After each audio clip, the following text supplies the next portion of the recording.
Hello and a warm welcome. You're watching another episode of South Central where we break down everything making news in South India. My name is Jude Sanath, and over the last couple of months, we at ET Now have been reporting on key news stories from the region, interviewing the people that matter and breaking down some of the big discussion points from the 5 southern states. Before we get started with the show, today let's take a look at everything making headlines at this hour.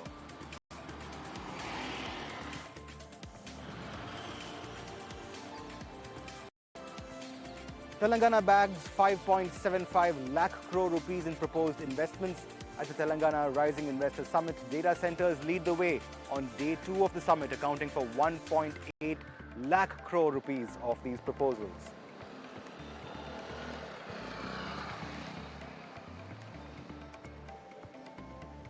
The temple town of Tirupati is hit by yet another scandal. The Tirumala Tirupati Devasthanams, or the TTD, orders a probe into the procurement of allegedly fake silk shawls for the temple.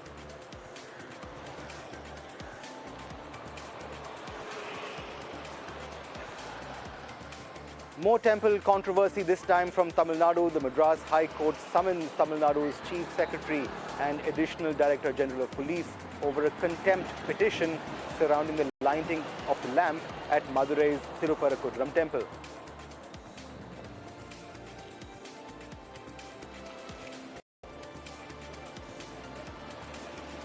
PVR Inox can continue to run operations within the premises of the Chennai International Airport, says the Madras High Court. The court directs the Ministry of Civil Aviation to arrive at some policy consensus over operating cinemas within airport premises.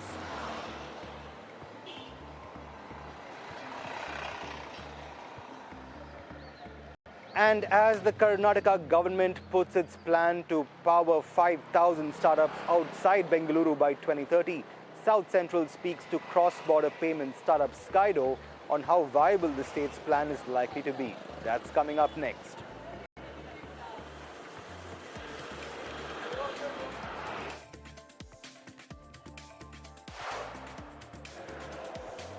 First up on the bulletin today, Bengaluru-based cross-border payments platform Skydo has raised $10 million in Series A funding. The round itself was led by Susquehanna Asia Venture Capital with participation from Elevation Capital, which is an existing investor in the startup. The funding will allow Skydo to further leverage its operations that serve 30,000 MSMEs across the country, as well as startups across 50 cities. The platform enables payments in 32 currencies with in-principle authorization from the RBI to operate as a cross-border payment aggregator. Skydo will reportedly deploy its freshly infused capital to expand inward payment collection capabilities across 20 countries and secure regulatory licenses in overseas markets. And this while building other capabilities that demand a fair bit of funding. The company's decision to scale also comes at a time when the Karnataka government has spelled out its plan to nurture 30,000 startups, 5,000 of which it hopes will take form and shape outside of Bengaluru, in towns like Hubli, Mysuru, Shivoga and Kalburgi, among others. Now, the government has also announced a slew of incentives to startups who will be setting up outside Bengaluru, including reimbursements on relocation and electricity tariff reimbursements. Now, to speak to us about the latest round of funding, where the money goes from, and where the company goes from here, and whether or not the state's relocation plan for startups is viable and executable, I am now joined by Srivatsan Sridhar, co-founder and CEO at Skydo. Srivatsan, thanks so much for joining us in the broadcast. My first question to you, congratulations on those $10 million in Series A funding. What's the deployment plan like? Where will the money go? And what will be the key focus areas for you at Skydo, really, Srivatsan? Yeah, thank you so much for having me, and thank you for the good wishes. We are obviously excited about this round of funding and the confidence that the investors have placed in us. We are a company that helps businesses to collect payments locally in several countries across the world and make their cross-border payments simple, transparent, and convenient. We have already touched 30,000 businesses in India, and we are very excited by the fact that Indian exports and Indian exporters are growing global and growing boldly with ambitions to scale all over the world. So, we are playing a small part in making their life simple and convenient. Our aspiration with this next round of funding is to obviously continue to expand on Indian exports, cover more number of sectors, more types of exporters, and also, start helping imports into India, make it more convenient. Overall, we help in reducing the cost of doing business globally by reducing forex markups and other unnecessary fees, and make the entire process transparent. So, investments into technology, investments into compliances and licensing, and investments into customer acquisition is where we plan to deploy most of this additional capital. Absolutely. And even as we speak, do tell me, Srivatsan, what's on the anvil in terms of future expansion itself? You are, of course, based in Bengaluru, but you do 20 currencies worldwide, which make up the very essence of your cross-border payments interface. Where do you expand from here? And what lies in terms of future funding for you at Skydo? Yeah, so we are right now, helping Indian exporters, and then soon, like I said, we will we'll help Indian importers as well. The idea is to then start expanding internationally, help global companies trade with each other in a more convenient, compliant manner. We already have, early plans of expanding to the US, and we want to continue to push in India, as well as start this international expansion plan in real earnest now. So, subsequent rounds of funding will, of course, come in at the right time to give boost to our future plans. But the idea is to, be more and more self-sustaining over time. We are already a very frugal and, economically viable business model, and we continue to stress on, viability of the business model. So, while funding is critical and important and will definitely help us in global expansion, we also hope to be, very self-sustaining very early on in our journey, and, not really depend on external sources of capital for too long.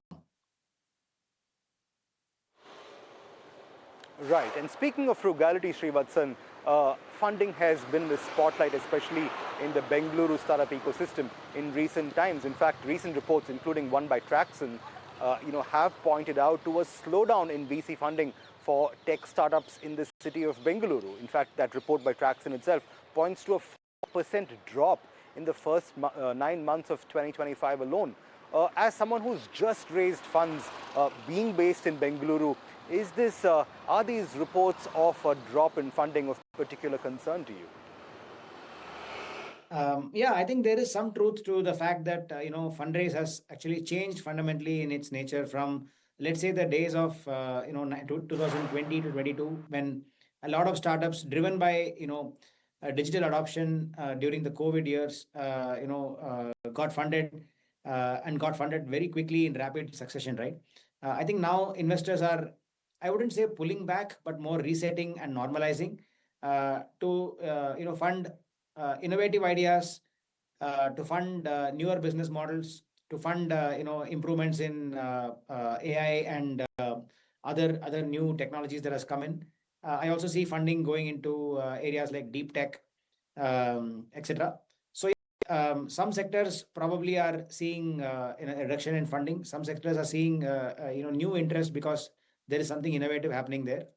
But yeah, to characterize this as a reset would be a more fair and balanced view, in my opinion. Right, so a reset and not a drop. So at this point in time, what are the specific pain points that investors want startups to address before loosening up purse strings again? Is there a wish list of sorts that investors come with, while hopefully bringing funding back up to, where it was, let's say, a year or so ago?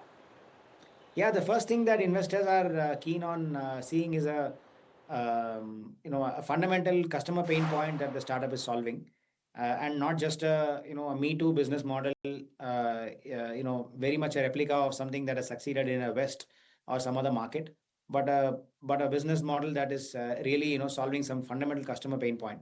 Secondly, a large market to go after. And finally, strong unit economics, or the sense that unit economics could become strong soon, and therefore the company will not be perennially in the fundraise cycle, but will be able to get into a strong positive unit economics soon.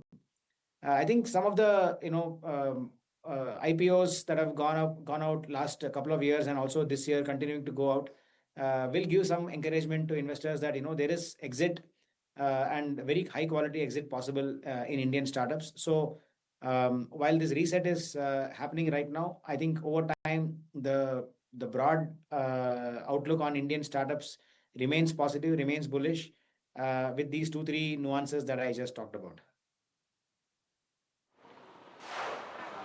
Well, the lure of exits and valuations there hopefully should keep investors continuing to stay invested and interested in multiple funding rounds. But I have to ask you, even as we're having this conversation, the Karnataka government, wants startups to move outside Bengaluru and set up base in Tier 2 towns. Hubli, Mysuru, many others, have found mention in the Karnataka government's startup policy and specifically the Beyond Bengaluru initiative.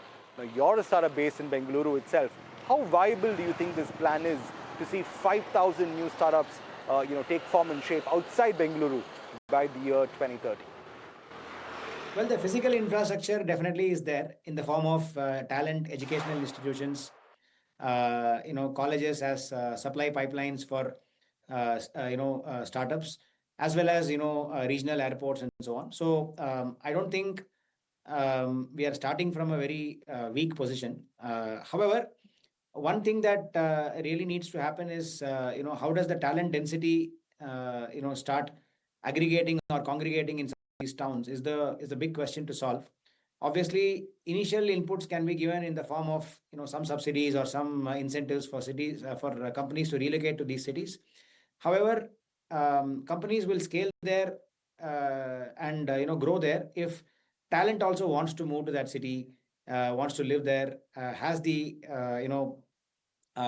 socio-economic opportunities that Bangalore offers, at least in some part in those emerging cities. So that'll be interesting to watch, and that's probably the big thing to solve for. And do you think the existing incentives to get talent to move there, like 50,000 rupees relocation expense per employee, 100% electricity reimbursements in terms of tariffs, do you think all of this could in fact help get the talent density in these tier 2 towns up and running? Do you think this could well get the job done, at least at this time and place? My opinion is, and also drawing parallels from how some of the other secondary and tertiary hubs were established across the country. I feel like maybe these incentives will definitely attract some types of companies. Maybe not the small startup which is really looking for a cutting edge engineer or some unique talent that is only available in a talent dense place like Bengaluru. Maybe they are not the first candidates to move. But let's say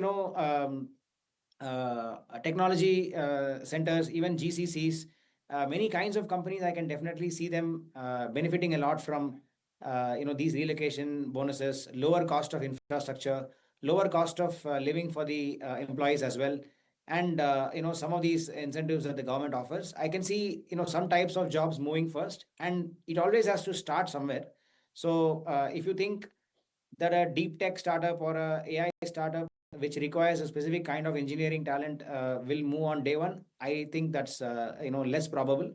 But there are definitely some kinds of companies that can take advantage of this and start the migration, and it's a great thing. Bangalore anyway is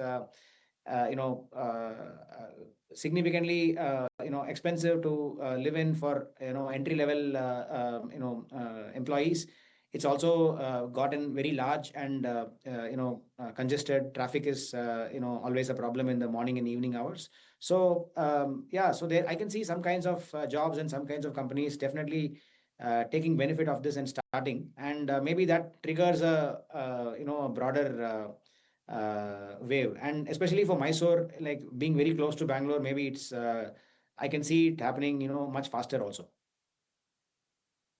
Okay. Well, some absolutely solid insights there. Let's hope those incentives come into being and we see a lot more startups, much like yours, take form and shape and mushroom across Karnataka's bevy of Tier 2 cities. On that note, great speaking to you, Srivatsan. Thank you so much for joining us, breaking down those insights and taking us through the road ahead, both for Skydo and the startup ecosystem in general. Great speaking to you, as always. Thank you. Thank you so much for Moving having on me. now, the Telangana government has announced a proposed investment totaling to 5.75 lakh crore rupees from the two-day Telangana Rising Global Summit. The state's investor summit held at the Bharat Future City was curated around Telangana's state target of achieving a $3 trillion economy by 2047. Now back to the list of proposed investments, data centers led the way, starting with a 70,000 crore rupee pledge by InfraKey Data Center Parks for a 1 gigawatt facility. In close second was Singapore's AGIDC with plans to set up an international gateway data center at a proposed investment of 67,500 crore rupees. JCK Infra Project Limited brought up the rear with a 9,000 crore rupee proposed investment towards a data center and what it calls an AI-powered township. The development of this, of course, the company hopes will take form and shape in Telangana itself. India Inc. coughed up big money too, with Hyderabad-based Zen Technologies and Godrej Industries making 5,000 crore and 150 crore rupee investments, respectively. Well, a whole lot of money there coming in for the data center ecosystem in Telangana. Moving down south from Telangana to Andhra now, the temple town of Tirupati has been rocked by yet another controversy. Earlier today, the Tirumala Tirupati Devasthanams, that's the governing body of the Lord Balaji temple in Tirupati, ordered a probe into the procurement of allegedly fake silk shawls between 2015 and 2025. The probe was ordered reportedly after vigilance officers unearthed shawls that were believed to be pure silk but were in reality allegedly made of just polyester. These findings in fact were confirmed after samples were sent to the Central Silk Board for testing. The alleged scam is estimated to have cost TTD losses totaling to 54 crore rupees. In fact, the TTD spokesperson, or the chairman rather, spoke a little while ago on the controversy. Let's listen in to what he had to say. Well, there'll definitely be a political fallout. We saw in the Tirupati Laddus issue where many of the TDP, the ruling government now in Andhra Pradesh, had targeted the YSRCP government. In fact, earlier the TDP and BJP combination had said that the government is led by a Christian. In fact, the appointment of the administrator for the TTD would also become controversy about them being of his faith. Now the fresh controversy is brewed out where the lacks of shawl supplied turned out to be under investigation that it's a polyester, it's not a silk shawl. So definitely the TDP will target the YSRCP government and then ruling government over this. And what most importantly is the faith of the people and the faith of the devotees, lacks of who come to temple, in order to fulfill some of their wishes and desires. And now they will feel betrayed and cheated that not just laddus or even their offerings of the shawl, it turned out to be duped, turning out not to be silk but of polyester. Well, from one temple town to another, the Tiruparakundram controversy in the town of Madurai simply refuses to die down. The Madras High Court has summoned Tamil Nadu's Chief Secretary N. Muruganandam and the Directorate General of Police over a contempt petition.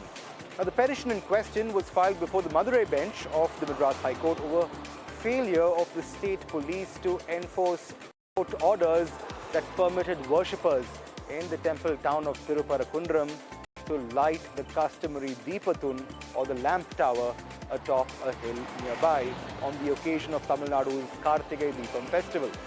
The bone of contention surrounding such orders in the first place was to do with state machinery preventing worshippers from lighting the lamp on the hill, fearing a law and order situation owing to its proximity to a dargah nearby. This remained the status quo even after the court permitted worshippers to light the lamp, as prohibitory orders were issued in the vicinity over fears and continued fears rather of a law and order breakdown. Meanwhile, the Karnataka High Court has said that a detailed hearing is required before passing orders on the Karnataka government's decision to grant menstrual leave to all women employees in the state. A single-member bench comprising Justice Jyoti M.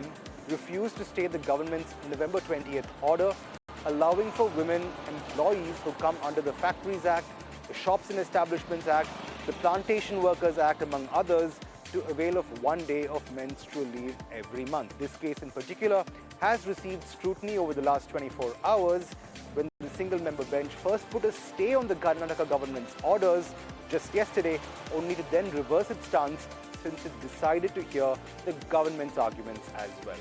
Early today, the Karnataka Advocate General made a case for the new order allowing menstrual leaves, since in the government's words, it is a progressive measure, no less, introduced after due and proper consideration.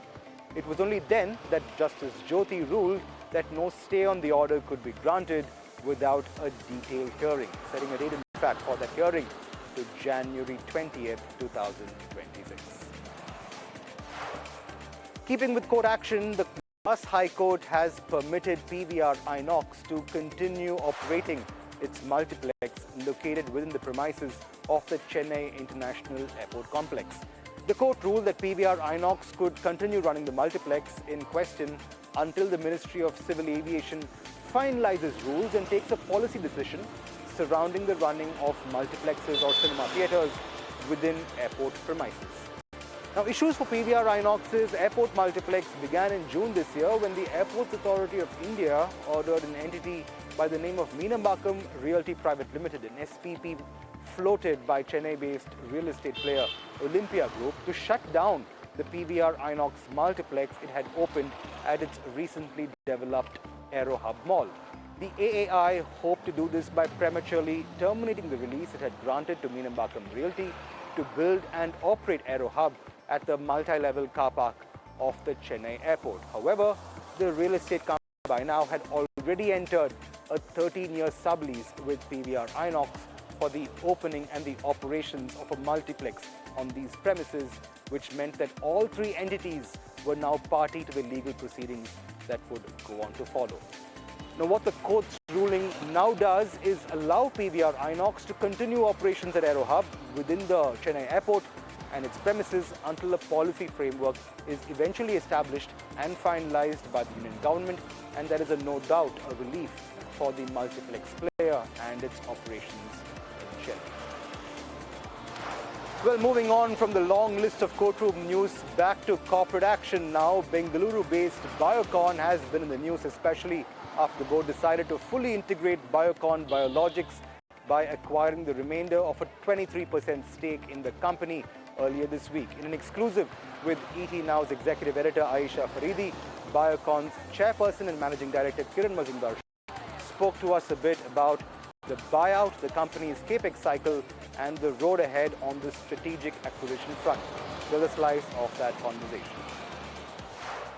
The biosimilars business will clearly drive a major part of our growth because, this is an evolving space and the number of biosimilars coming off patent are only increasing, and we are well in the leadership position. So I think we will obviously focus on building on this early success.